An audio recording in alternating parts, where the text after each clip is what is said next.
தமிழக வெற்றி கழகத்தின் முதல் மாநாடு செப்டம்பர் மாதம் 23ஆம் தேதி விழுப்புரத்தை அடுத்த விக்கிரவாண்டியில் நடக்குது. கிட்டத்தட்ட உறுதியாகிருக்கு. இது சம்பந்தமான பாதுகாப்பு கேட்டு, உரிய போலீஸ் பாதுகாப்பு கேட்டு, அனுமதி கேட்டு மனு கொடுக்கப்பட்டிருக்கு.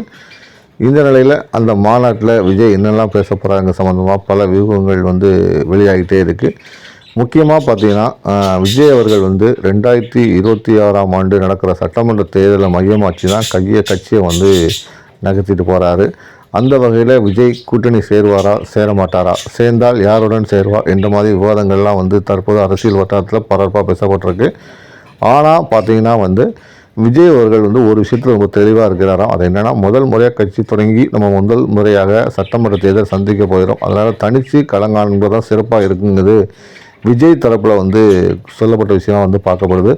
அந்த வகையில் தனித்து போட்டிங்கிறத இந்த மாநாட்டில் விஜய் பிரகடனப்படுத்தப்படுவதாக தகவல் வெளியாகிருக்கு. 234 தொகுதிகளிலும் தமிழக வெற்றி கழக வேட்பாளர்கள் நிறுத்தப்படுவார்கள் என்ற அறிவிப்பை இந்த மாநாட்டில் விஜய் ஒரு சூளுரையாக அறிவிக்கிறதுக்காக நெருங்கிய வட்டாரங்கள் சொல்லியிருக்காங்க. அந்த வகையில் இந்த கொடிக்கான சமீபத்தில் விஜய் அறிமுகப்படுத்திய அந்த கொடிக்கான விளக்கமும் இந்த மாநாட்டில் சொல்லப்படுது. மேலும் பார்த்திங்கன்னா, கட்சியோடைய வளர்ச்சி பணி, கட்சி எதை நோக்கி போகும், கட்சியோடைய கொள்கை என்னங்கிறதையும் இந்த மாநாட்டில் விஜய் அறிவிக்க இருக்கார். இந்த மாநாட்டுக்கு அப்புறம் தான் பல்வேறு விஷயங்கள் தமிழக வெற்றி கழகத்தை சூடுபிடிக்க ஆரம்பிக்க போகுது. ஏன்னு பார்த்திங்கன்னா, அதன் பிறகு தான் விஜய் அவர்கள் பல்வேறு மாவட்டங்களில், அதாவது தமிழ்நாட்டில் இருக்க 38 மாவட்டத்திலையும் விரைவாக சுற்றுப்பயணம் செய்ய இருக்கிறாரு. கிராமம் போக போகிறாரு. மக்களை நேரடியாக சந்திக்க போகிறாரு அப்படிங்கிற தகவல்லாம் வெளியாக இருக்குது. இதற்கான சுற்றுப்பயண விவரங்கள் சம்மந்தப்பட்ட அறிக்கைகள் தயாரிக்கும் பணியை மாவட்ட செயலாளர் கொடுத்துருக்காங்க. முதல் கட்டமாக இப்போ மாநாட்டு பணிகளுக்கு எந்தெந்த ஊர்லேருந்து எவ்வளோ பேர் வர வேண்டும் என்பது சம்மந்தமான ஒரு அறிக்கையை கேட்டிருக்காங்க. ஏன்னா சுமார் 1.5 லட்சத்துக்கு மேற்பட்ட தொண்டர்கள் மாநாட்டில் பங்கேற்பார்னு அவங்களே சொல்லியிருக்காங்க.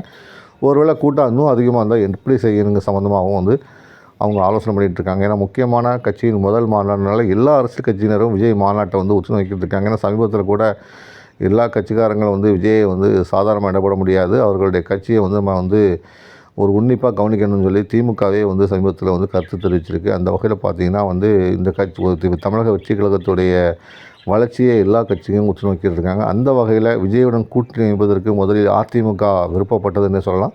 இது சம்மந்தமான 2-3 பேச்சுவார்த்தைகளும் நடத்தப்பட்டதாக சொல்லப்படுது. 80 தொகுதி வரைக்கும் விஜய்க்கு கொடுக்க அதிமுக முனைந்ததாகவும், ஆனால் விஜய் தரப்பில் தான் தற்போது நாங்கள் தனித்து போட்டியிட களங்கான இருப்பதாக சொல்லப்பட்டதுனால அவங்க பின்வாங்கி இருப்பதாக சொல்லப்படுது. அதேமாதிரி சீமான் அவர்களுடைய கட்சி சார்பில் நாம் தமிழர் மற்றும் தமிழக வெற்றி கழகம் இணைந்து போட்டியிடப்படாத சமீபத்தில் தகவலாம் வெளியாகிடுச்சு.